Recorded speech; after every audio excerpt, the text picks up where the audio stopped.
All right, here we go. Got a great episode for you today. Thanks for jumping in. If you're new to the show, this is a full-length episode, right around 90 minutes, where I have guests come on and we talk about everything and anything that they want to talk about. And, you know, it can get good, bad, ugly, inspiring, everything. It's real and raw. Between those full-length episodes, I put out about 10 minutes. I go live on Facebook and YouTube, soon to be TikTok and Instagram. And if you want to follow along with me over on those platforms, that would be amazing. You can find that over at my website, brawpodcast.com. Everything you need to know about the show is there.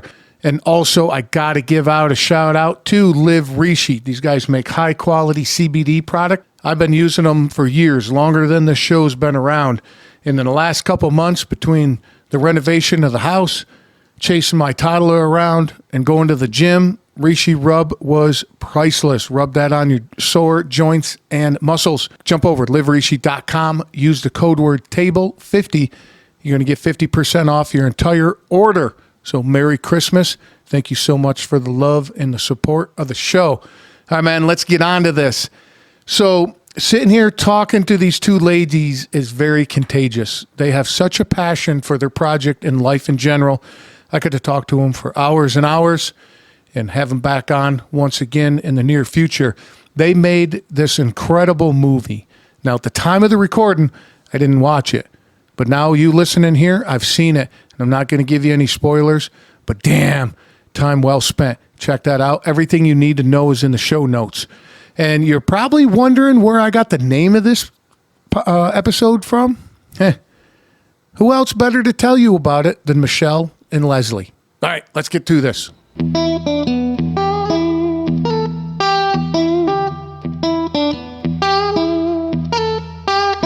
On the news. That's right. Okay. Perfect. All right. Well, welcome, ladies. Thanks for joining me. Thanks for having us. Where y'all hailing in from? Oh, wait a minute, real quick, before I forget, my little disclaimer. Now everything you say is going to be on the internet. Okay. So careful what you say. Waiting. So where y'all hailing in from? I'm Leslie, and I'm calling in from Portland, Oregon. Portland. And I'm Michelle, and I'm in Seattle, about 3 hours north of Portland. So Seattle, of course, Starbucks coffee, right? Yep. Which I can't fucking stand. Now, I think it's I think it's an amazing business plan. And I had a lady on here that was talking about they were going to start a coffee and tea house. So they went to the seminar, right? Where they teach you how to start a coffee and tea house. Mm-hmm. And the guy goes, I'm going to tell you right up front, you're not a coffee and tea house. You're a sugar and milk house. That's what you pump and that's what you sell. And that's what your most profitable is. And I go, fucking Starbucks. Anyway, but are you Starbucks lovers? There's some truth to that. You know, Guilty. It's the default. It's just so easy, you know. I've got this there's literally one on every corner. Yeah. So. Yeah. No. But Seattle also was the headquarters, I think. Didn't they start Pete's Coffee in Seattle too, Michelle? I think they're Pete's. Yeah. Pete's Coffee originated in Seattle as well. I have no idea what Pete's Coffee is. It's pretty big too on the West Coast. On the West Coast? But you're probably Dunkin' Donuts kind of guy, right? No. Okay. I don't drink coffee. Oh, just no coffee at all. No. Nope. No. Where do you think I get my caffeine from? Coke. No. Mountain Dew. The powder substance or the company? Coca-Cola. Yeah. You get your energy from Coke. No. Caffeine, not can. Not Mountain Dew or not. Are you a Monster guy? Monster? That type of line. God. So my energy drink. Yeah, my sarcasm needs lubrication. So that's how I lubricate it. Well, there you go. Portland. What's Portland famous for? Nike. Really? Intel. Yeah. I didn't know Nike was Portland. Yes, sir. Nike shoes. They were started by Bill Bowerman at the University of Oregon in Eugene, and the world headquarters are here in Portland. The company in Beaverton, Oregon. The company that single-handedly ruined millions of feet. You're just full of all kinds of joy today, aren't you? If you guys are runners or absolutely love a good audiobook, Born to Run is amazing. And it has a history of Nike in there. Oh, and they destroyed feet? Well, they running barefoot? Well, not necessarily going barefoot, but they come up with all sorts of crazy designs and stuff for shoes and all that. Obviously, it's capitalism, which I'm a fan of anyway, but people, go crazy over that and they think they need that to run and to perform. And this guy says not barefoot, but to a very minimum. Like if you go back in the 70s and stuff when everybody was wearing like Chucks. Yeah, Chuck Taylor's on the basketball court. Yeah, and they just ran marathons and ran, 100 hours a week in Chucks, and they never had plantar or whatever they call that stuff. Plantar fasciitis. Yeah. So he goes into all that, and it's an amazing book. So if you like the author narrates it. So if you like audio, I'm on the road a lot, so I listen to it's an amazing book about the history of like human beings, how we developed, and depending on what you believe in.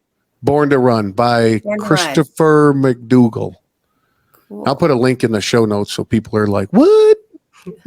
But anyway, so Portland, Nike, Seattle, Starbucks. Anyway, enough about me being a downer. I'm just tearing you guys apart with this stuff, right? Where are you at? New Jersey. Okay. Nothing? Right. No? Nothing? It's all coming together. New Jersey, was Sopranos? Oh yeah, well yeah, that's a given. I went into a pizzeria today, and they had a huge headshot of Tony Soprano with the year he was born and the year he died, and I was like, that's pretty hardcore. But Shrine, yeah. You guys Sopranos fans? My husband is. Oh, a little too violent for me. So nothing on Game of Thrones or the new one, right? No, no. What is it? The Dragon? House of the Dragon? House of Dragons, yeah. Yeah, nothing? I tried watching it. I instantly, within 15 minutes, I fell asleep, which I do to almost everything that he watches. I can't get in those fantasy realms. I just can't be transported. I see. I like that. Can't be transported. So what keeps you awake then? Coke? No. What keeps me awake? Like movie wise? Yeah. What do you watch? I mean, it has to be a good story, a good drama, which sounds like it should put you to sleep, but that's kind of comedies. Can somebody bring Ted Lasso back? I mean, The Office. So are you a rom-com type of woman? No. I mean, if it's a really good rom-com. Oh my God, we watched 16 Candles with my kids. So I have 3 teenagers. That was what, 1986? 6, 7, yeah, somewhere in there. Right in there. Oh my God, it is so raunchy. It is raunch. Oh. And I'm watching we're like, oh, this is a classic. We have to watch the classics. And they've watched Breakfast Club and Some Kind of Wonderful, and all those. But we hadn't watched this one yet. And I was shocked. I don't remember it being so raunchy. When we were on my wife and I were on the road, and we watched the Chris Rock and Jackie Chan. Oh. God, what's the name of that? It's called. Leslie, did you see that? No. Chris Rock and Jackie Chan? Rush Hour. Rush Hour. Oh. So after every commercial before it came back on, because we were watching it in the hotel, so it was on cable TV, they had a warning about racial slur and all that stuff. And when you were watching, you're like, whoa, that's pretty hardcore. Yeah. So 16. Yeah. Can you imagine having Eddie Murphy Raw on these days? Oh my God. I don't think my kids would think it was funny. They're like, I don't get it. Anytime I share anything with my kids, they're like, I don't get it. I don't get it. Everything seems old. and stale. I've tried to watch, Goonies with them, and the original Indiana Jones movie, and all kinds of stuff. And very nostalgic. E.T., very nostalgic from my childhood, and they just go. I think it has to be an it's they're completely desensitized to a lot of the stuff that I thought was so awesome when I was a kid. This is great. You're gonna love it.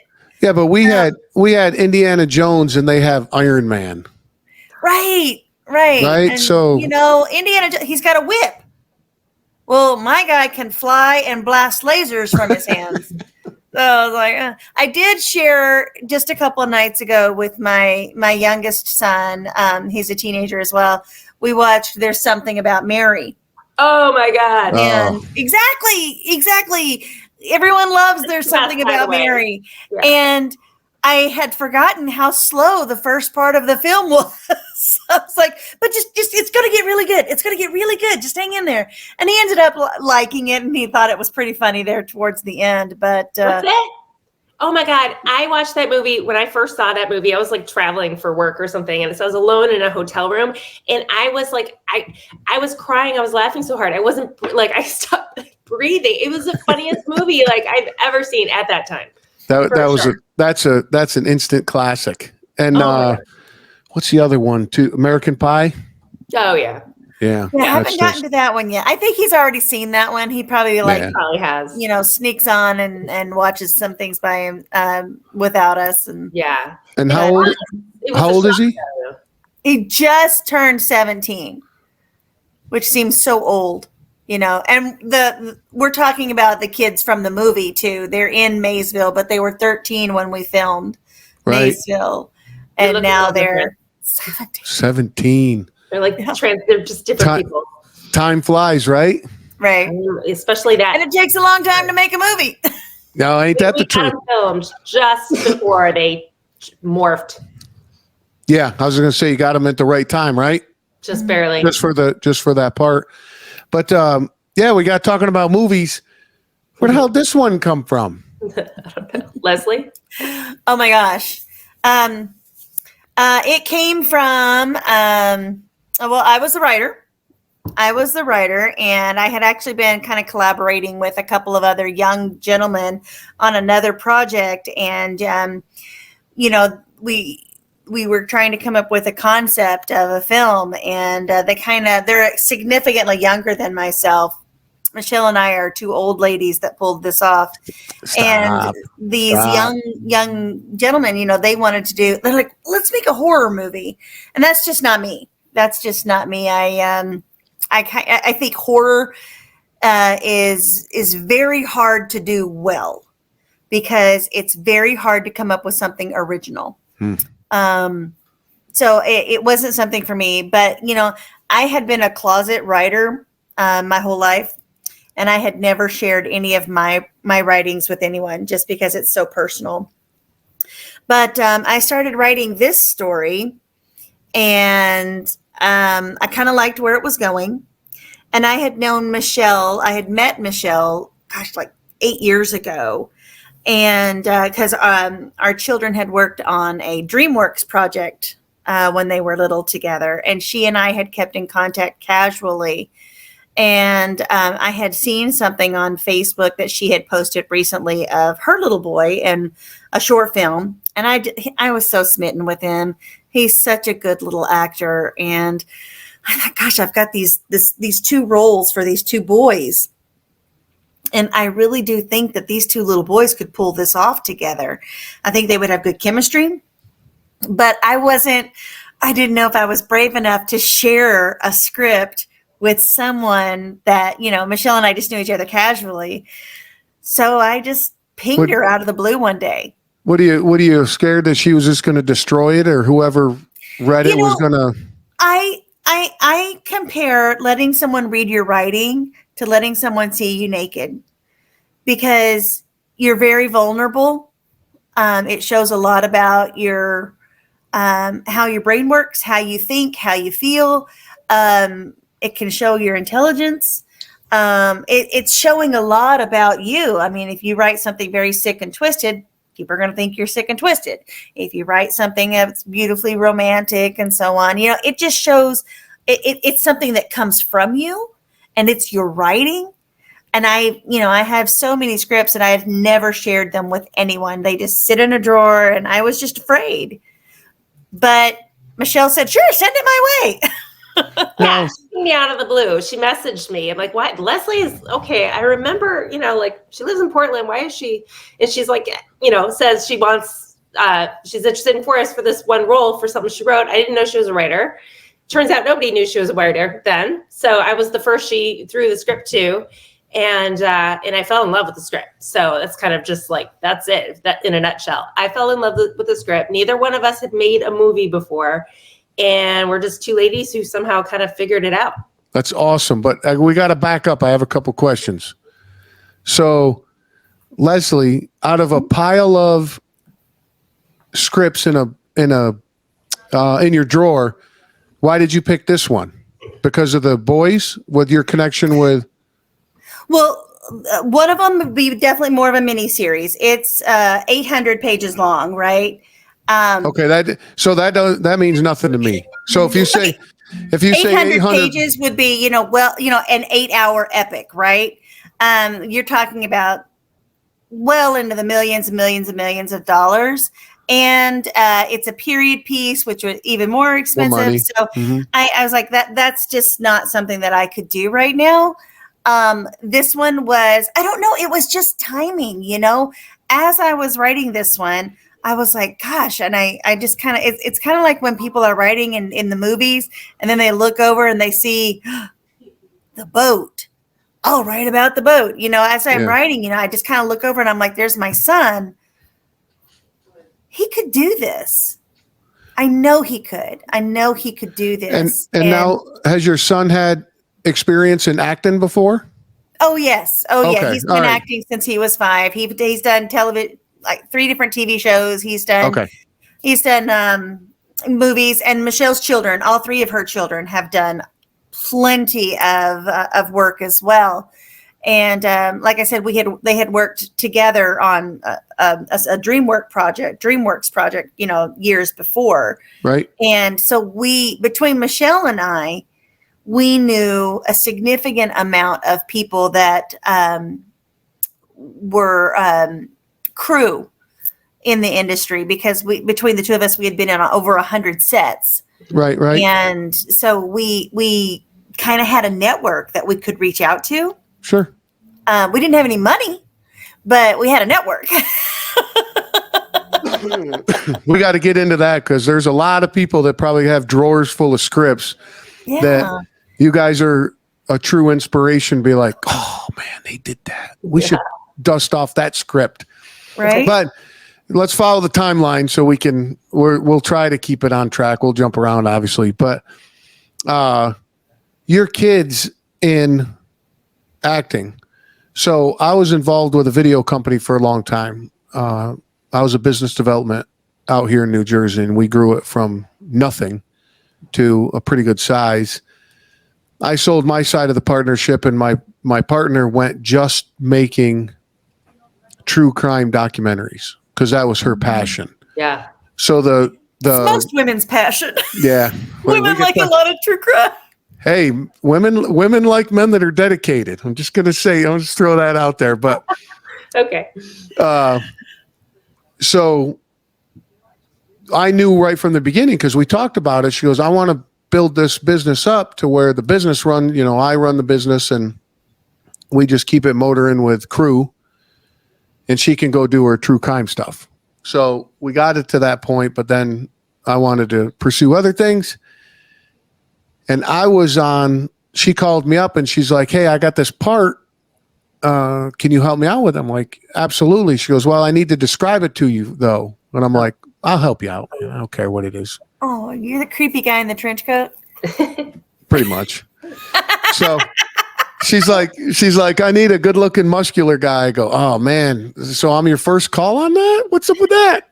Nice. But, so I helped her out. It was fun. But I worked with a couple for the day. I was working with these children actors, And they were So super. you're the really creepy guy. Yeah, I was a creepy. But it was like, you don't like ever see my face. All I am is the bulk of a man standing there, right? The way she's building it, it's like suggestive, out of focus stuff. So I said, yeah, and my name is going to be a PA for credit. I'm not going to be, my name won't be the thing. But anyway, these kids were super impressive. And of course, I'm a little biased about my son, but we get all the time. I get hit up on it, on social media. They're like, hey, your son could do this and your son could. I'm like, I don't know. And then I go work with these kids during the day, and I'm, of course, a ton of downtime, as you guys know. I'm talking to the parents, and they're like, it's a lot of work. Yeah. And look at, I love both your faces. You're like, Yeah. So you ladies know how much work it is then to have a child actor. Yeah. I mean, you're basically acting as their manager. Whew. So even if they have a manager, the mom or the dad is doing the job. Sure, I can get that. And yeah. So you mentioned earlier there's a lot of downtime, and there is a lot of downtime. It's a lot of hurry up and wait, and a lot of downtime. So when your child is working with the director and working in the scene and so on, you have to be on set. You have to be right there, and they have to be within eye shot of you at all times. Right. They cannot be out of your sight. And so when, you have a call time at, whatever, 6:30 in the morning, your child may not be called to set till 12, 1, whatever, which means that you and your kid are spending a lot of time together. And if it's during the school year, they're getting, all their schoolwork done during that time. Yeah, because sure. literally, like, if there's just a 5-minute break in between, camera setup, they put the kid back in school. And they document every single minute that that kid is in school, because they have to get their, their schooling and so on. But you're literally there 12 hours a day, right along with them. So yeah, you can be playing a lot of Candy Crush. Yeah, and I did and when we first started the video company, I would always look for companies that needed crew, because we had crew, and then I'd farm out my crew, right? Mm-hmm. Yeah. But then I would look for people that needed extras, because that'd be great networking, because you meet the crew and you meet everybody else networking. And so I did a ton of extra work, and a bunch of it I got paid and a bunch of it I didn't. But like you said, you call time 6 a.m. All right. 2 o'clock. I got 15 minutes and then I'm done. I'm like, man, I've been here all day for 15 minutes. Yeah. Crazy, right? That's the deal. Yeah. You're on their time. Yep. So you, Michelle, you got the script and you were like, let's do this. So I got to page 20 of the script and I was kind of like, let's do this. Oh my God. I mean, it's a full feature length script. So 100 some pages. And it only took me to page 20 to, I get to read a lot of scripts, it's really kind of a lot of bad scripts. So it's kind of painful. And this one just really stood out as a really good script. Lesie she's not very wordy, which is so great. Like, it's just, everything is so clear on the page as to how it's going to be filmed. At least that's how I took it. I was just like, dang, I could really see how each of these scenes are going to be filmed. And in the end, now that I know how it was filmed just that way. There was very little change from the script. Everything was just laid out very efficiently, and she's a very visual writer. So, and to me, what I mean by that is that when I'm reading it, I'm like, wow, I can so easily visualize this, feel it, and visualize it. So I think she writes great for film.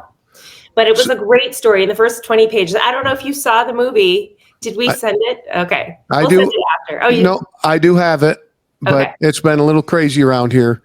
Yeah. When you guys sent me a message, I watched like a minute and a half of the trailer, and I'm like, oh, I gotta get a hold of these ladies. Yeah. So it's just my type of. I like period pieces like that, and then I like the way it's filmed. So I want to ask you about that. But, the production value and all that, but we'll get into that. Thank you. Yeah, it's in the 1920s, Appalachia, which is where Lesie harks from originally. So that's what it was inspired by her, partially by her childhood.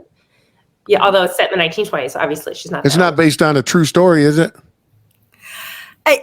There are elements of, All right. there are elements of, what I saw and experienced. I think Sure. every writer writes from what they know. Does that make any 100%. sense? 100%. It's like a comedian. His stuff Yeah, is on what he knows. Exactly. Yeah. Sure. It's not a biographical story. It's not. But it has elements of my childhood in it. The two boys are definitely they're based on me and my sister. Okay, and adventures and kind of, things that we saw and things that we experienced growing up, together in a very remote, very poor part of the country. And yeah. So, That's kinda Michelle, where it comes are you Hold Your Horses production? Both of us together.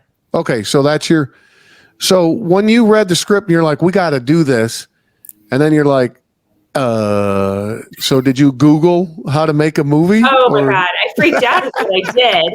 After I said that, or what we agreed, I didn't really, it took me a while to process what that means. Like starting an LLC with somebody that you don't know very well. That's a little crazy. And I'm more conservative, I think, definitely, than Lesie. Obviously, she's like spearheading it. She's like, okay, now we got to get an LLC and we got to do this. I'm like, oh my God, I'm going in business with this person. And we didn't know each other back then. It was like 3.5 years ago. Mm-hmm. So it was, I think I had a panic attack. That was the first thing that I did.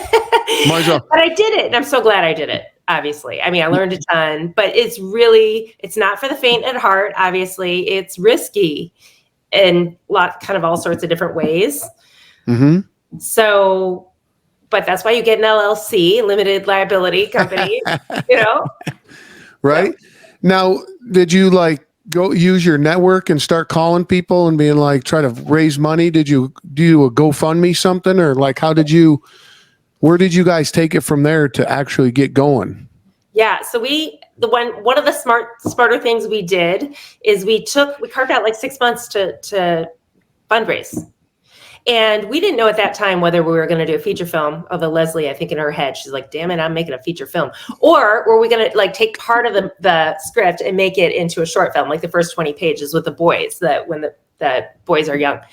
And I leaned toward doing the short because I'm more conservative, seemed a lot less risky. Seems like, okay, you make a short film, you do a fantastic job, and then you leverage that short film, you show it to investors to have them invest in a feature film. But we just kind of went for broke. And I think we had pretty good success with fundraising. We did an Indiegogo, and I forget how much money we raised, but we raised more than our goal.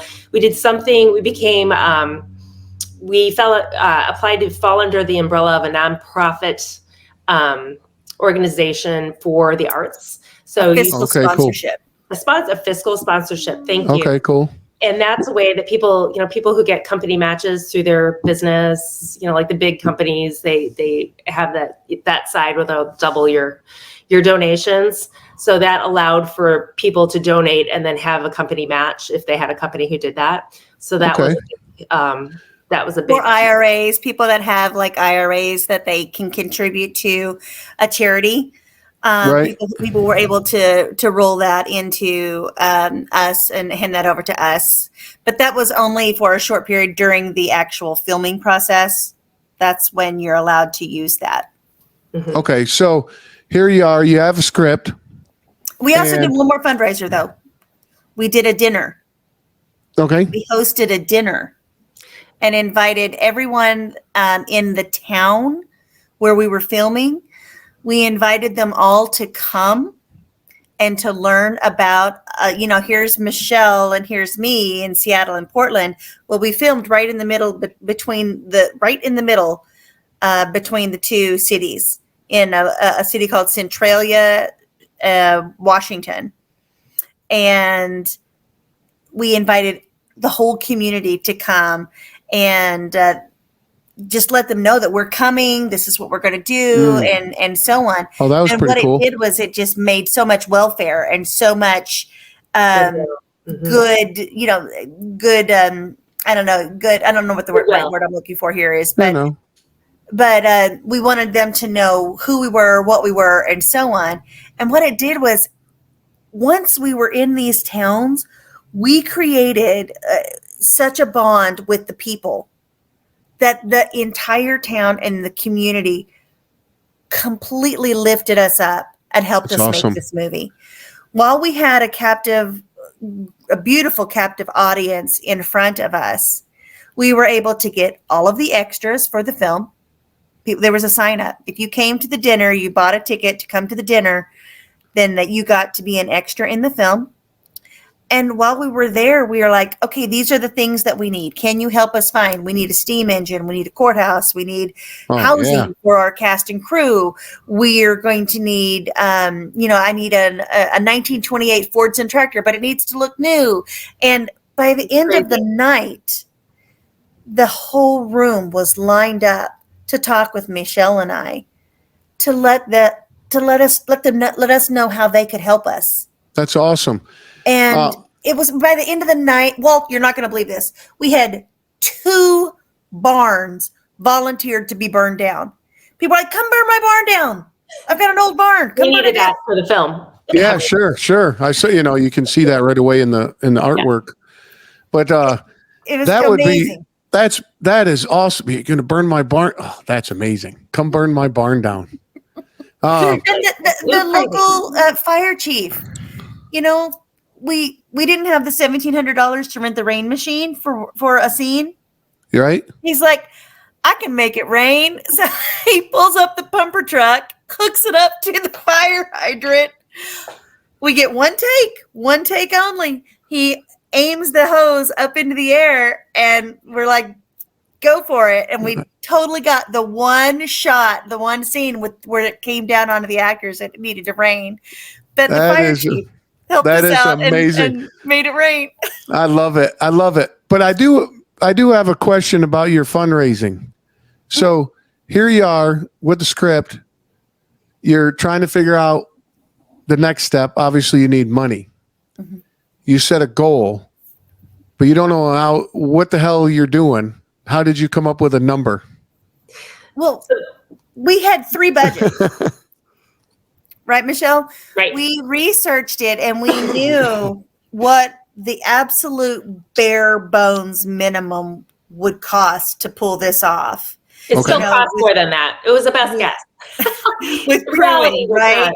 Yeah. And then we had our dream team, right? We had how can this is how, if we rate, if we get this much money, if we can raise this much, this is what we can be able to afford, and we'll have luxury hotel rooms every single night for the actors and so on. Well, we didn't hit either one. We fell right into the middle, and so we basically fundraised just enough for Leslie to think that we could pull off a feature film with that. That's so I beautiful. remember at the time, I was like, it's okay if we don't raise all, as much as we are hoping for, because in my head, I just felt like, let's just go with the short. But eventually, we raised that money, and Leslie says, I'm making a feature film. Are you coming with me or not? Leslie, I love it. I'm going to Washington. You coming or not? That's exactly right. How did you pick the location? Yeah, so I knew it. Just another local filmmaker who I kept in touch with, and he wanted to film the fantastical movie down in these towns where we filmed. And in his movie, it didn't work out for various reasons, but he's like, man, this is like the best movie location. And he knew we were making a 1920s film. And he's like, you have got to check out Centralia and for your film. And then he gave me a contact. He gave me a person down there very much connected with the community and supportive of the history of the community. And she was so connected. And so she met up with us, and we spent the day with her and a friend of hers who just owns a local restaurant, another amazing person. With these 2 people from the community, we found almost every single location that we needed for filming in that one day. Oh my God. Yeah. That's so amazing. We're driving all around through Centralia and Chehalis, Washington, and we're literally driving by, and we see this farmhouse, and my mouth just drops, and I'm like, that's it. I need that house. We need that house. And we literally just pulled into the driveway, didn't know these people at all, had no idea who they were. We pull in and we're like, hi. We introduce ourselves. We say what we're doing. And the lady tells us, oh, that's interesting. My son studied film at George Fox University, which is 15 minutes from my house in Portland, in Sherwood, Oregon. I'm like, oh my goodness. And then we got to talking, and her son had worked on a project, a short film with one of the actors in our movie, Maysville. Holy man, And that's we a were like, small oh my world. goodness, this is such a small world. And I'm like, this is so cool. Can I use your house? Oh yeah, And hey, they by the agreed. They're like, of course, we know how this works. Yeah, you can use the house. my experience with homes, especially here in New Jersey or New York, when we were looking for locations, right? We did a ton of commercials and promotional videos and stuff. We didn't in like small web series. So we just churned that stuff out. We were into making money at the time. So I'd find a location and I'd look out to my network and be like, I need this type of home. And I ranged from everybody being like, yeah, that's cool, man. Just pay for the maid to come in and clean it when you're done. Okay, cool. To, yeah, I'll take 25 grand. Yeah. What? Yeah. I'm sorry, what? We need it for 10 minutes for the guy to walk through. Yeah, it's 25 grand. I know what you guys are doing. Okay, dude, I'm out. Did you guys run into that too, or was everybody just straight up No, cool? it was- So and you know what? Everyone did it at it just because they wanted to help us. Yeah. We were completely upfront with everyone from the very beginning. We have no money. This is an absolute passion project that Michelle and I are trying to create. And they're like, oh, well, yeah, let us know how we can help you. There was another house that we shot all of the inside scenes. And this sweet, sweet gentleman, his home has not been remodeled since the 1920s. Everything inside of there. He still has a wood burning stove. He still had his refrigerator had the giant Freon tank on top of it. Oh my Everything God. was period appropriate. And he's like, sure, come on, you can film inside my house. Absolutely. And then he took us to his barn, and he had a collection inside of his barn of 1920s and early 1930s cars. And we're like, are you kidding me? One of them was a police car. We needed one. And he's like, yeah, you can use them. Absolutely. And it was bizarre. it really was just amazing. Yeah, Yeah, don't What expect. See, everyone don't just expect. Don't And then expect there's all that. another house that is actually a museum in this town. And we went before city council and we said, is there any way you guys would waive permitting fees for us? We don't have the money, to pay you to block off the streets. And this is a historical museum. Would you let us film there? And they did. It was absolutely amazing. The courthouse was built in 1929. Well, the film is set in 1929. Yeah, There was we needed a steam engine. They just happened to own a steam engine in this town. They had cobblestone streets. I mean, everything just fell right into place. Anytime we needed something, someone goes, oh, I know where it is. I know where to find that. Every time. It was magic. I was waiting for the old guy in the old house to be like, you need a train? Oh, that's in the other barn. You'd be like, yeah, seriously, that's the kind of thing that would happen all the time. oh my God, that's good for you guys. That's cool. And then we needed a little bit of help too with feeding. Oh, well, and the local community college, because we filmed in the summer, there was no one staying in student housing. So we asked the community college, can we use the student housing for our actors? And they said, sure, no one's using it. Go ahead. So the community college donated the housing for our actors to stay in because they were all coming from Seattle and Portland. We paid them And we paid them something just way less than you'd ever pay for. Imagine. Right. Just a fraction, right? And then we needed a little bit of help feeding the crew. So there's a motto that Michelle and I came up with, and it was called the power of the ask. And what we learned is that human beings just naturally want to help each other. They do. 100%. But 100%. we never ask for help. And so Michelle and I just on the phone, or we went door to door, to restaurant to restaurant to restaurant, and we asked, would you be willing to feed our crew for one day? And they all said yes. That's awesome. And so literally during the day, one restaurant within this town would come and deliver food for our cast and crew every day. It was amazing. And it was wonderful food. Oh yeah, they're probably good cooking in that town. Oh my goodness. How many days were you on site? 3 We weeks. did on site. 18 days. And then there was a burn ban in the state of Washington. We get a lot of fires on the West Coast. And there was I've a noticed. burn ban in the state of Washington. So we filmed for 18 days in August. And then we had to wait for the burn ban to go because there's a big barn burning scene in the movie. So then we had to go back in late September when the burn ban was over and do a couple of pickup scenes with that. And torch the barn. That alone is crazy. That some guy's like, yeah, you can burn my barn down. In the Little end- bit of movie magic is all I'm going to say. There's a Yeah, little in bit the of end, we movie didn't magic. actually burn a barn down. We, Leslie can describe it better, but we built a fence and had that in the foreground of a real barn behind. And the roof of the barn looked like it came over the fence, with foreshortenings that we call it with the camera. Yeah. And so that's how they faked it. So we lit the fence on fire and we used Vaseline on the fence. And this was a trick. We found a local pyrotechnician who was very interested in helping us out.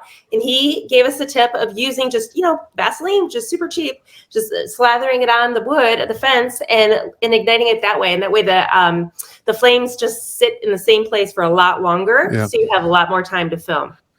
So I We like can how do take after take after take. right, and I like how you very nicely and politically like this pyrotechnician. So you found a. It's a pyrotechnician who lives He in really the was. He really was a pyrotechnician. He has like a certificate or a degree or something. Okay, patents. all right, Bizarre. I believe never you. known this occupation exists. I believe you. That's okay. Okay. It's And it was I don't know why the you fire do this. chief who connected us with him. The fire Oh chief well, said, all right. Well, I the know fire this guy. chief knows him because he burns everything down. oh, that's controlled burns. Okay. Exactly. Yeah. I guess the moral of what I'm trying to get to is that this town is full of absolutely the most beautiful and kind and most amazing people. And, if Well, I you want to think- get a movie made, this is an amazing town that will support you and do everything they can to help you because these people are incredible. Well, I think humans in general are they want to be amazing. They want to help. We're social animals. We want to do that. Right? Yeah. And Michelle, you've always said that a lot of times people are looking to be a part of something bigger. Oh, Yeah. yeah, absolutely. Yes, Yep. for sure. Like something creative, that you would something way bigger than just yourself that you could ever create yourself. People want to be part of that. And I think that was the biggest selling point. The town also is looking for reasons to jumpstart their tourism down there. So filming a period film was of interest for that reason too. But I think it was much more just people when can you be involved in making a feature film set in the 1920s? When is that going to happen again? It's exciting. They're probably still talking about it in the coffee shop. What are the odds? Seriously, this town was so amazing. What are the odds?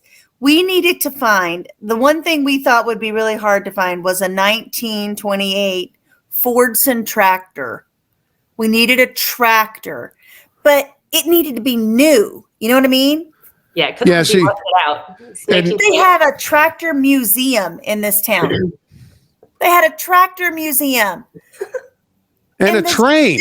This beautiful man who owns this tractor museum just put the tractor on his trailer and drove it out to where we were filming out on this farm. And I'm like, okay, so I've got a 13-year-old kid that's going to drive this tractor with big metal wheels, right, that are gnarly looking. I'm like, is this going to work? He goes, oh yeah, top speed's about 11 miles an hour. You can outrun that. He's like, Movie if you're magic. comfortable with it, I'm comfortable with it. I'm like, okay, well, that's my kid. I think I can do this. So That's awesome. That is, I mean, what are the odds that all of that fell together for you? Yeah, exactly. Right? that's One thing what we after say another. every day. Yeah, one thing after another. Most of the time, 20% of that you hear happens. And then you got to struggle for the other 80% to make something like this happen. Yeah. Right? Right. Yeah. Yeah. But it to really have was everything. just a lot of brainstorming with me and Michelle. I think we had a production call every day. Well, Every you should. You single should, right? day. And For we're hours. like, okay, so we got this problem solved. Now, how are we going to do this? How are we going to do that? And we literally would just brainstorm on how can we achieve this? You know, So- we can't afford this, so we're going to have to achieve it by doing something else. And it literally was just she and I brainstorming every single day. How are we going to do this? How can we do this? Sure. Were you guys working full time at the same time, or were you just full time on the film? Full time on the film. Full time. Okay. Okay. And then how did you end up with a crew? And like what kind of gear? I mean, We found a wonderful cinematographer who's really talented. He comes from the lighting background. We're really fortunate to get him. I think that's one reason the movie looks so good, obviously. We get a lot of compliments on that. I love the way it's shot. It's beautiful. It's amazing. So good. Yep. So good with the lighting and just so many great ideas and the angles and whatnot. But he came with his own crew who were excellent. Mm-hmm. And so that was nice for us. We didn't have to like crew up all those individual camera people. They came together under the DP. And then just the others, most of them came from Seattle. Some of them came from Portland. Just, my kids have been acting for 11 years and I've been on a lot of film sets. You get to know people. It's, 1 degree of separation, just, put it out there and just ask for recommendations locally. And it all kind of came together. We paid everybody. We paid our, the cast and the crew. And I think we paid them a fair wage. A lot of people do stuff like this for free. And I think that we set out from the beginning that was one of our criteria, that we would pay people a decent wage. Right. And, Sure. That's awesome. And that gets people there and that gets the better people there.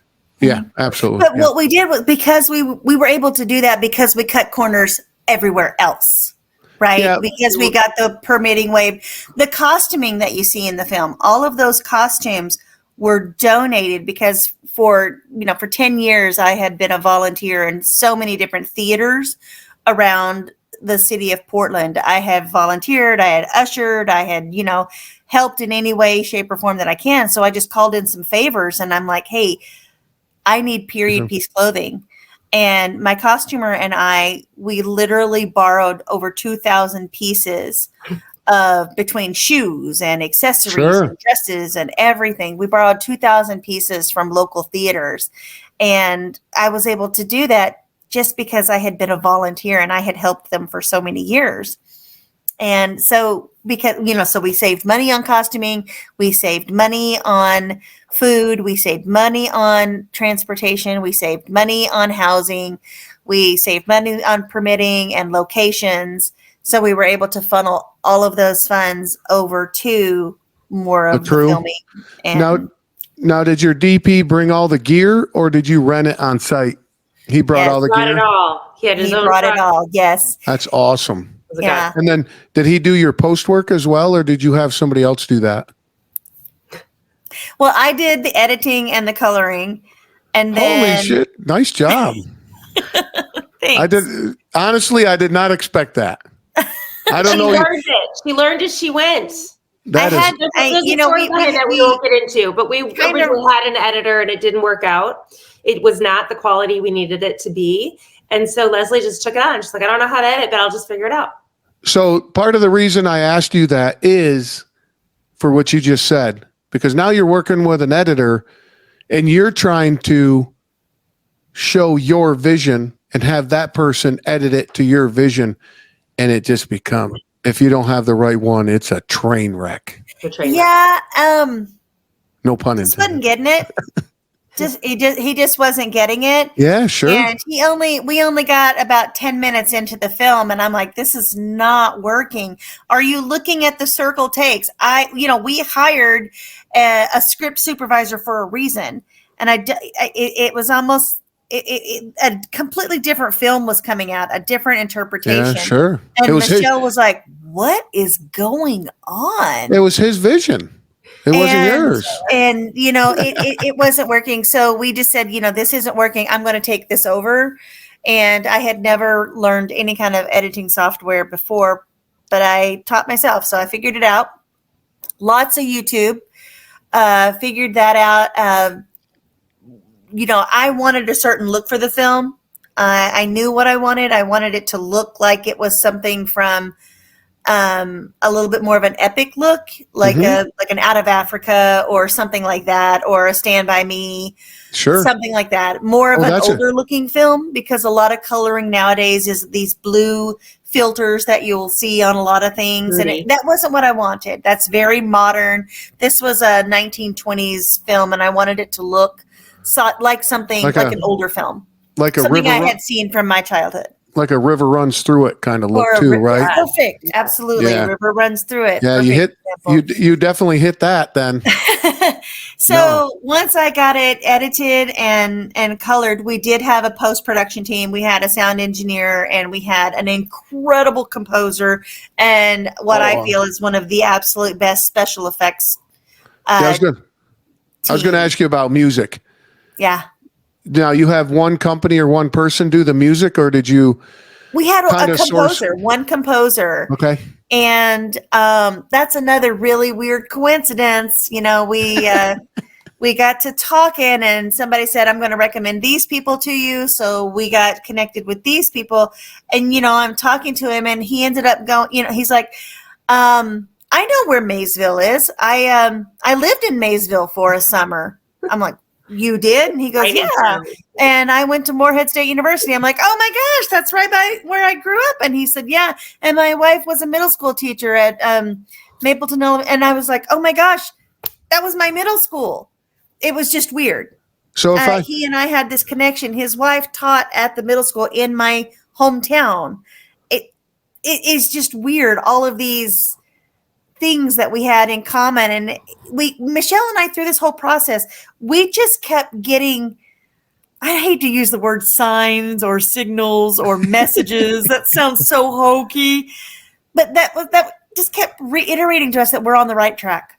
Yeah, where you're supposed to be. This movie was going to be made. That's kind of like, I don't believe in fate or anything normally, but like there was something, just like this movie was just kind of meant to happen. It's just so many stories.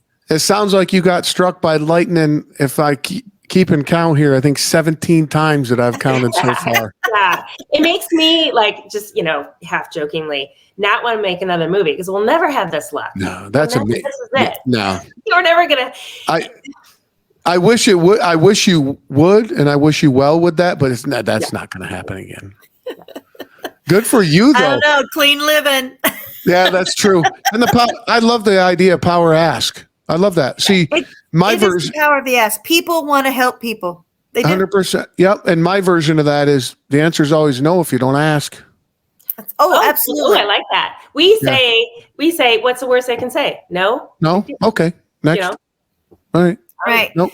And Michelle and I learned really early that you got to take your emotions out of this and move on.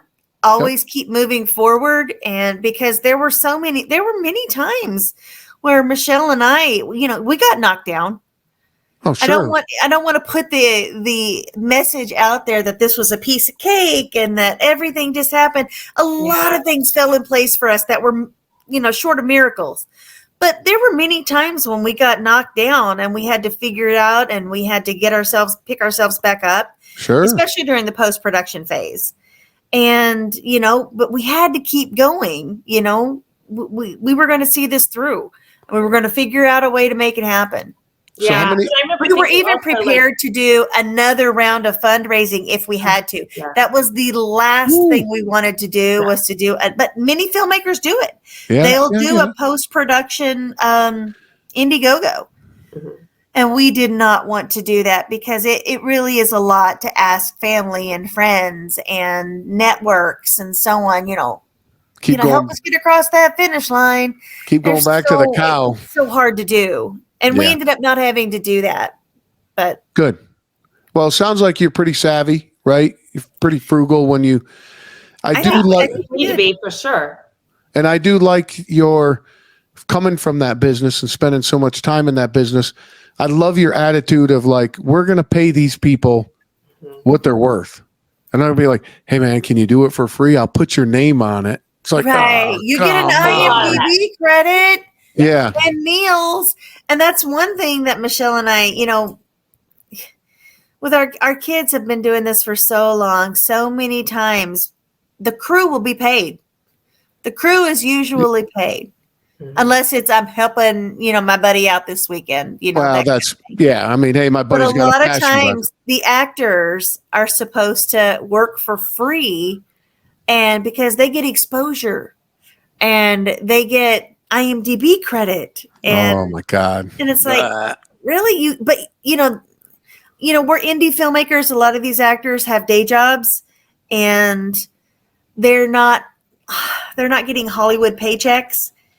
And, they're aerobics instructors and they're personal trainers or they're real estate agents. And, they're giving you their time, and you need to pay them. Yeah. You just no, need I'm a big fan of that. And like Michelle, like you said,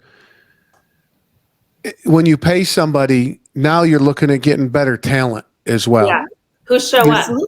Yeah, yeah. Well, yeah, just show up, right? But if you put out there that it's a decent wage and this is my budget, you just attract a different type of talent. When you're like, oh, can you do it for free? And then you start getting some weird people. And Absolutely. Here's the crazy thing, Walt. We did it all by we paid into the workers' comp. We did. We had insurance. Yeah, real headache, the paperwork. For sure. Now, There was no run and gun, and let's just get this shot. No one will know.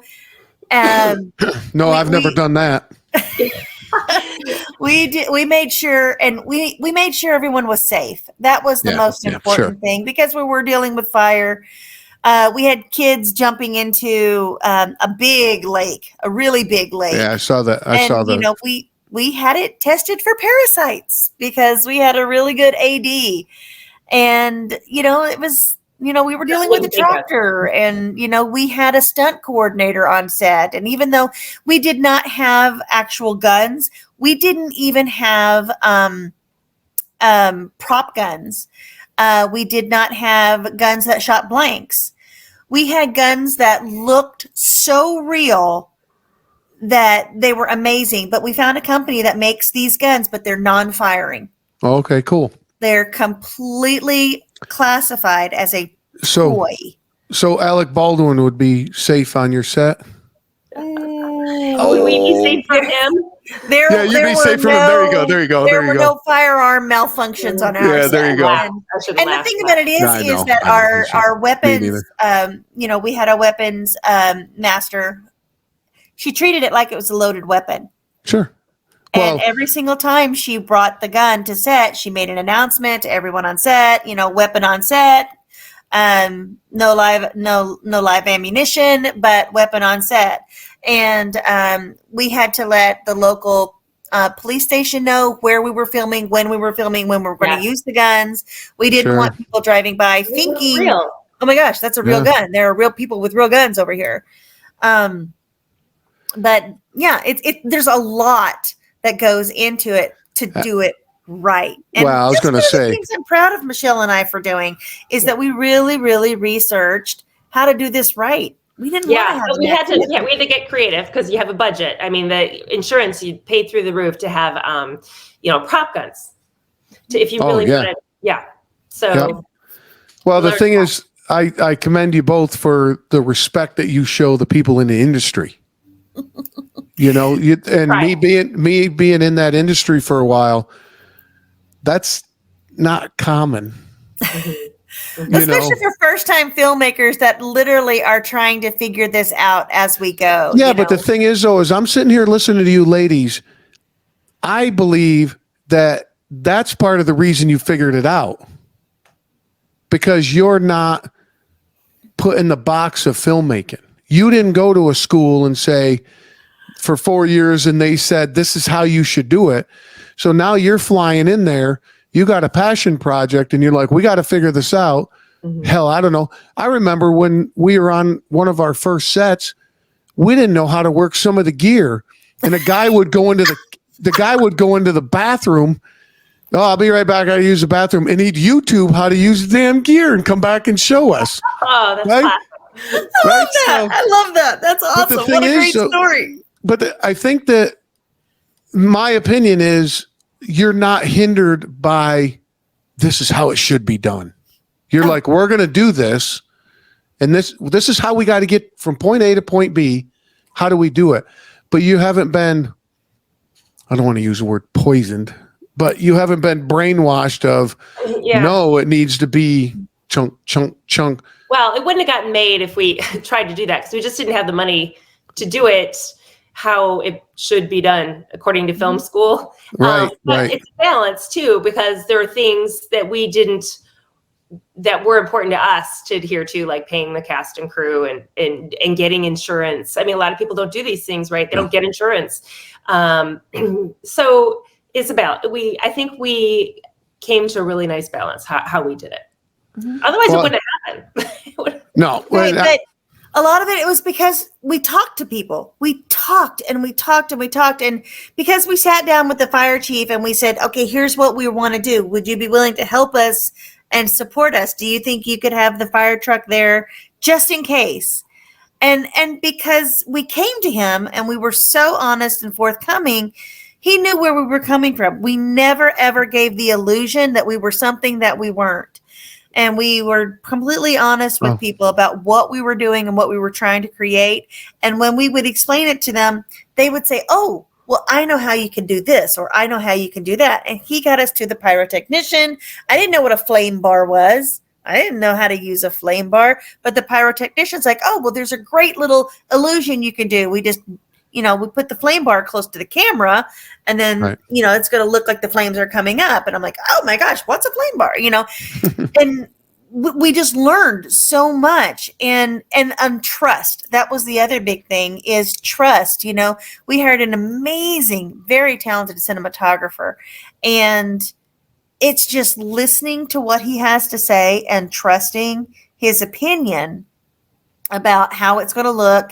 I mean, the guy is walking in every single morning and with his cell phone, and he's like, okay, sun's going to be here. I got to get all of these shots That's great. in by this time, because when we do the reverse angle, I'm going to have the sun behind them, and the sun is in front of them, and things like that. So it's trusting that they know what they're doing. I'm so sorry, my dog is going crazy. That's all right. And then, but going back to what Michelle was saying too, that's what you get when you pay for somebody. If you didn't pay for somebody, you probably wouldn't have got that type of talent. Right. Or tried to jinx it, right? But talking about insurance and doing the not asking permission, I got a great story. We were shooting, it was down in Austin, and we had to get this shot on the street, and it had to be in the morning. And we're like, fuck, man, do we get a permit, or how do we do this? Really? And this is when we first started. We were like, all right, man, let's fly in there, because we had a rented minivan. We're like, let's fly in there and run this cord across the street, film it real quick, and get the hell out before anybody knows any better. Whew, man, and I'm the sound guy. I got the boom. Like, I'm standing in the middle of the road like, God, I hope an airplane don't go by. We need this shot. Yeah, right? And then you talk about insurance. We didn't, with this one shot, we didn't have insurance. We're coming down this mountain road, and we're in front of a classic car, right? Mm-hmm. I'm sitting in the back of the minivan with the The hatch. back hatch is open, and I got my feet, and I got a belt. My belt I took off to put around the guy's belt, and he's hanging off the back of the minivan, filming this car coming down the mountain, and we're doing like 50 miles an hour down the mountain. Oh my gosh. We're like, I think we need insurance next time. Just gonna roll that out there, but Yeah. yeah. And So go ahead. I was just gonna say there were some incidents on set. I mean, you film that many days with all this crazy stuff trying to, all gel together. We had a few incidents. Nothing we actually submitted to insurance. Thank God. Looking back, it could have been a lot worse. But it was so good to feel like when these incidents happened, like, oh, we have insurance. Oh yeah. And there's nothing like it. Then you realize like the importance of insurance. Sure. You had somebody. So how long was post-production? 2 years. Long. Well, we hit the pandemic, and so originally we had a production house that was going to be taking over, and they closed the doors, and we're like, oh my gosh, what are we going to do? We have to find all new people, right? And it wasn't easy because I was not well versed or educated on how do I send these sound files, and I'm going to send this stuff to someone I don't know. I'm going to just send my movie. You know what I'm saying? Yeah, we had to try to find the right post-production people. So it ended up actually taking a lot longer than we had hoped. Well, the thing too is when I was involved in all that, it was usually 2 to 3 times longer than production. Oh, yeah. Absolutely. Well, you're also dependent on other people's time, right? Your time is like, it should be a priority. I want this done right now, but that's not the reality. You're just another number to the guy. Right. And when you're dealing with a composer, that is someone who has to have inspiration. That is someone who has to watch the scene, and they're watching it dry with no sound effects, and they got to create the emotion. Because if you ever watch a movie without any music, those are the people who are going to make you cry. It's that composer. Those are the ones who are going to make you feel inspired. They're the ones who are going to make you scared. And so you just got to tinker with it. And you got to experiment and try to find the right sound. And even though Michelle and I had totally spent so much time with our composer beforehand, we knew we did not want any banjos. No banjos. What do you think of with banjos? Deliverance. No, of course. Right? We did not want, and this is good call on that, by the way. This is the people of Appalachia. I did not want to come across as insulting. Yeah, these are my people. True. I didn't want to be insulting to them. And so we were very specific with me. The music took a long time. And there were many times when, Michelle would point something out. She goes, this, it's going to sound crazy, but these horns that I'm hearing really reminds me of Star Wars. And we'd have to go back and say, this kind of has a Star Wars sound. And the composer would say, okay, let's try something else. And so we just weighed heavy on strings, lots of violins and deep cellos. And I was going to say, but that's in the period though, right? If you look at the music. It is. We did. We did.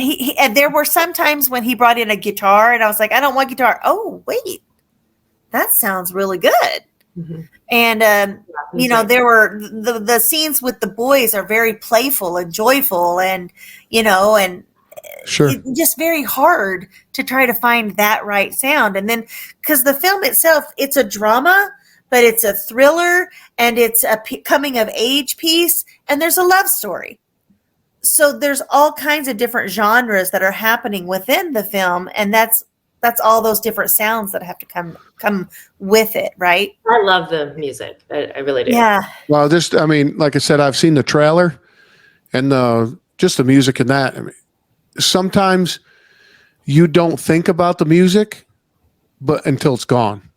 Right. So, like, if you try to watch the trailer muted, you're like, all right.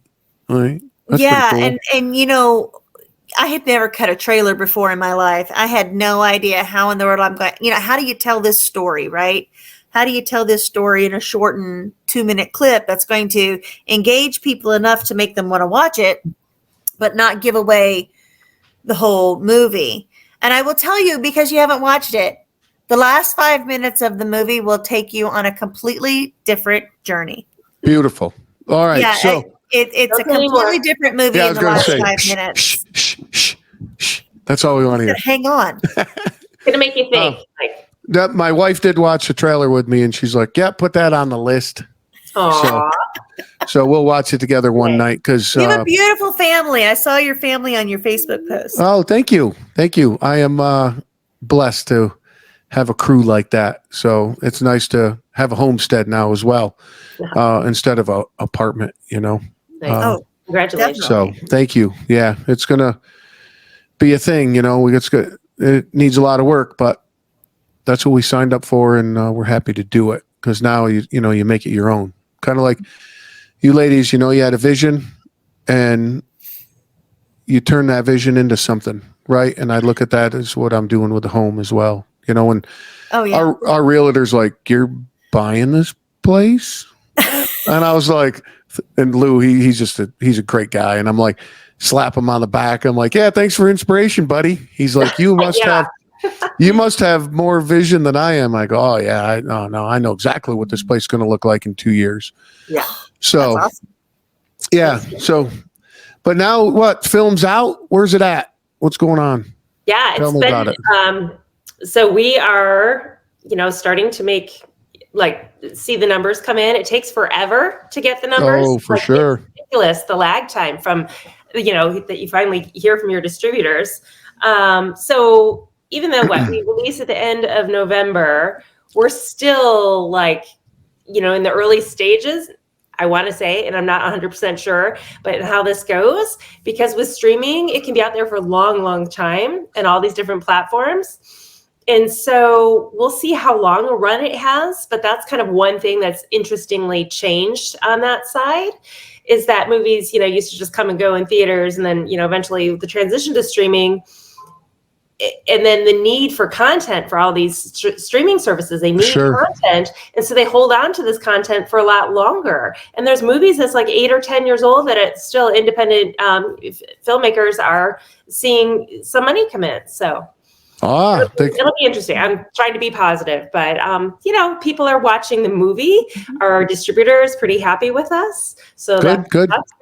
We're still waiting for more, a quarter or two more, just to get a better sense of what we're looking at. Will we have enough money to do another film without an investor? It remains to be seen just yet. No, we're on Amazon, Google Play, YouTube, Roku channel, and Tubi. I'm not familiar with that one. Oh, Tubi is the independent filmmakers yes, success story. Yeah, they really now you have to watch commercials with Tubi. So, but that's how they pay the filmmaker, right? Yeah, no, I get it. You get the movie for free, so you don't have to have a subscription service. You don't have to pay the $4.99 or $9.99 to rent the movie. You get the movie for free, but you have a series of, I think it's 8 breaks throughout the film where they will play a minute or a minute and a half of commercials. That's how, and I think it's wonderful. It's a great way. It's a great marriage between the advertiser and the filmmaker, instead of, someone giving the filmmaker 10 cents for 60 minutes viewed. That stinks, right? I was going to say, is it in the Amazon? Because I think Netflix buys it outright, correct? Then Amazon does it. Netflix is a little, Netflix is great if you're looking for exposure, if you're wanting people to find your film. But what they're going to pay the independent filmmaker is not exactly a good deal, because what they do is they lock you in for 2 years and you can't show your film anywhere else. Nope. And you agree on a dollar amount, And And that's that is all you're going to That's it. get for 2 years. No matter how many people watch it, how many minutes watched, doesn't Right. matter. You never know And that. that is supposed to be changing. They're supposed to be giving you some streaming numbers to Okay. the filmmakers now. But for 2 years, you're locked in for this dollar amount, and Netflix doesn't have to pay you till the end of the 2 years. God, I'm going to float you for 2 years. So I mean, it's great for the filmmaker if you are wanting to get your name out there. If you're wanting people to find, but you can only find it on Netflix. So if someone, I'm just letting you know, we have learned that there are over 75 MCNs out there, multi-channel networks out there right now that are just running through YouTube.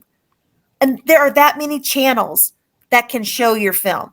And that by doing that, then you reach remote areas of South America and Africa and Australia, because it's free content and these people can watch the movies for free, but they get paid by the advertiser. And so it's reaching a whole new group of people that can now see your film, right? So there's multiple streaming platforms that in areas that like Netflix won't reach. Sure. Absolutely. Netflix or Amazon. Well, people are just getting tired of paying for all these subscriptions, right? Exactly. They're tired of paying for the subscriptions. It's expensive. I pay for 2 and that's it. Netflix, Amazon, Hulu, I mean Paramount TV. There's a different Apple. subscription. Apple, a different subscription every time you turn around. Sure. And all of these other platforms, Roku and Tubi and our Indie Rights Movies has their own. That's our distributor is Indie Rights. Indie Rights Movies has their own channel where you can watch the Indie Rights movies for free. Okay. Even Amazon, you go to Amazon, so you've got Amazon Prime, so people who have that subscription, that's what they start out doing, and then they rent, so you can just rent the movie for $4.99 or whatever. But then also what they've kind of more recently added is watch for free with advertising. So it's kind of the next big wave. So now is that different for you ladies to get paid? So if I jump on Amazon Prime and I rent it for $5, is that a different agreement than if I watch it for free with commercials? Yes. All the different services have different agreements and But with you ladies, like on Amazon, does Amazon have a different agreement? Yeah, if I physically rent it. Yeah, and there's going to be a different contract for each distributor. Each distributor will negotiate their own contract with Amazon and Google and YouTube and so on. But you make more money if I rent it than if I watch it with advertisement. That's what I was trying to get to. So indie filmmakers are doing better, supposedly, in general, with the AVOD, advertising video on demand.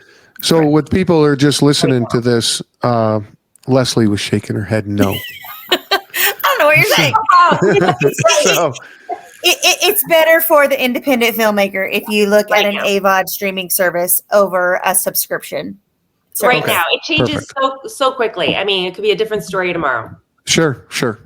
I get that. But at the same time, you're going to reach a bigger audience with a subscription service. You're going to reach more people because more people have access to Amazon than they do maybe Roku or Tubi.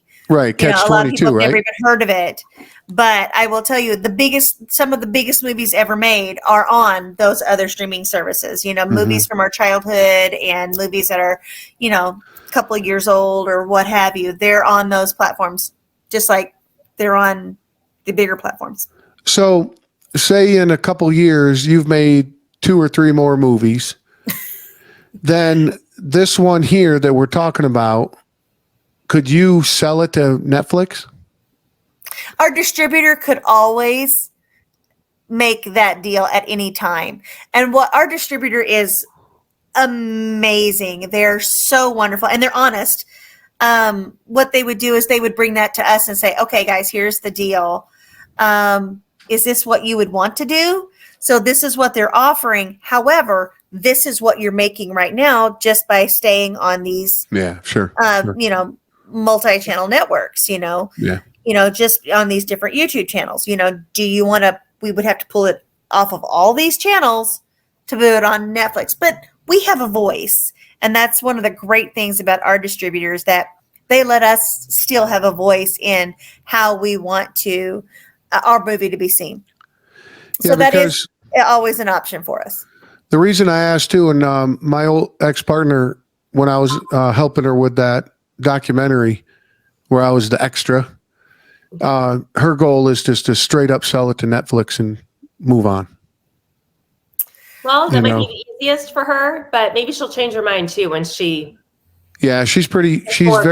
What's going on? Yeah, she's real savvy with that. So I imagine she'll stream it the way you guys are talking. It seems like streaming on multiple platforms instead of just sticking it on Netflix would be, in the long run, your mailbox money would be better, right? If she has star power in her film, she has a lot more opportunity to make a lot more, to open a lot more doors than we did. Yeah, of course.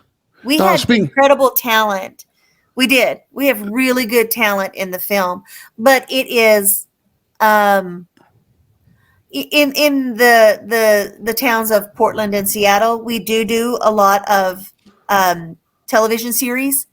So these actors that we used do a lot of television.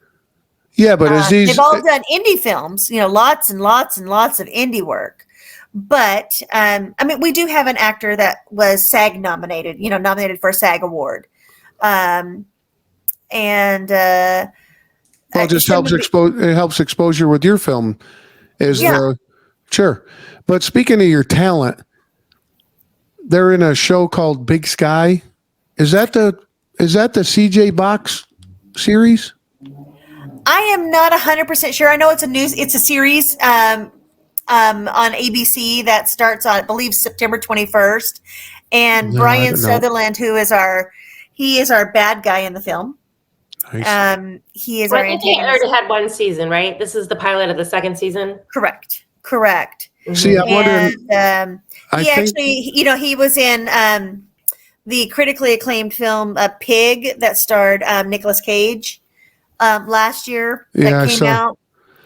But the thing is, Michelle, you're saying this Big Sky, and I'm going to research it after. I didn't have a chance before we got on. You're saying the Big Sky, this is the pilot of the second season? I think that's right, yeah. I wonder if it's the same one then, because I'm a huge CJ Box fan. And the character is Joe Pickett. And they always talk about, because it's up in Montana, and they always talk about Big Sky country. It probably is. Country, yeah. So I wonder if that's the same. That's awesome. Yeah, I love CJ Box stuff, man. That dude's great. Yeah. We have really good, strong, we have good character actors, really good actors for the film. We have Russell Hodgkinson, who did 5 years on the TV show Z Nation, which is now taken by Netflix. It got picked up on Netflix, and they tried to benefit off the whole zombie apocalypse. Absolutely. Yeah. Good for them. Absolutely. And we have Trin Miller. She plays the mom in the film, and Trin was in the movie Captain Fantastic. She played Viggo Mortensen's wife, and I believe that film ended up. I was going to say, I noticed some awards. The one lady, I recognized her, when I was trolling you ladies. Mm-hmm. The one actress, I was like, oh, I know her. Mm-hmm. But that's probably her, yeah. And then Cheyenne Borton, who is our female love interest, she's a pretty big YouTuber. She has a huge following on YouTube. Well, that's got to help, right? Yeah, absolutely. It definitely helps, I think. Yeah. Yeah, sure. And then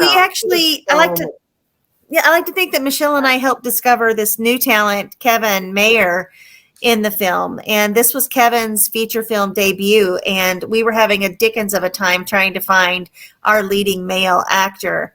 And we ended up having to go to California, and we found him down in Los Angeles through networking again. And he flew up and into this little small town in Centralia, Washington, and he did an absolutely fantastic job, especially for his first film. We were That's so awesome. proud and so impressed, and I think he's got an incredibly bright future. And and when that future takes off, I hope people go back and look at some of his previous work. Well, we do. My wife and I do that all the time, and I was thinking about that earlier when you start talking about your talent and they're being young, right? The guy was 13, now he's 17. When we find somebody we like or find a movie we like, my wife loves jumping on IMDb and being like, see where you've seen them what else? before. Yeah, what else they in? And they go back, she goes back and like, oh, we got to watch this. So, but I got to shut you ladies up. You talk way too much. Sorry. No, it's all good. It's all good. You are a true inspiration, ladies. That is awesome. And I did have one other question though. How many times did you be driving back to your hotel room or driving back to your house in the middle of the night, working all day, leaning against the steering wheel, 10 and 2, just staring straight out the window going, what the fuck did we do? And knowing that you have to get up at 4 a.m. or 5 a.m. to do it again. Yep. And you know what? I have to mention this one thing. Right in the middle of filming, Michelle's daughter lands a Netflix movie. Yay! And she has to fly out to Georgia. I had to find 3 separate friends across the country to meet up with my daughter in Georgia because I had to be on set. Worst timing. I'm like, we got to figure this out. How do I figure this out? I'm calling friends. I'm like, oh, this person's near Atlanta. They're in, Kentucky. Like I'm flying other people. I was just, it worked out. Now, how old's your daughter? Or how old was she? She was 14. Oh yeah, so you had to be there or a guardian had to be there every minute, right? Mm-hmm, mm-hmm. I love it, ladies. I love it, and I wish you all the best. Of course, I will spread this into my universe. Lovely. Thank you for having us on. Absolutely, and take a few minutes, one of you or both of you, and just tell everybody where to find you. Of course, I'll put everything in the show notes. But people do like to hear it verbally. So the floor is yours. Go. Leslie, I'll let you do the honors this time. Oh, okay.